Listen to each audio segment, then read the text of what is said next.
Okay, so here is your second example. And again, you're going to be looking for those keywords.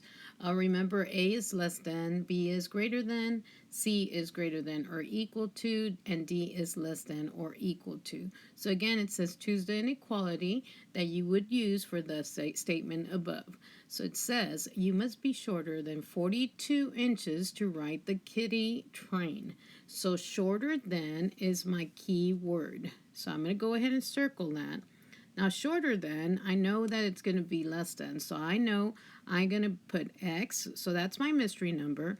And 42 is my number given. So remember, you write X first, then the number given. And then you need to determine. So I know 42 is going to be my top one, so I have to be less than that. So that means my answer is going to be less than. So here we chose less than, which is letter A, and that will be my answer. Again, write the variable first because that's the mystery number, and we know anything that's less or shorter than 42, then you'll be able to write that kitty train. So make sure you understand that. The rest of them you're going to do on your own. So it's just 5 of them. So those are on your own. So make sure you are looking for those keywords using your notes page in order for you to determine which inequality to use.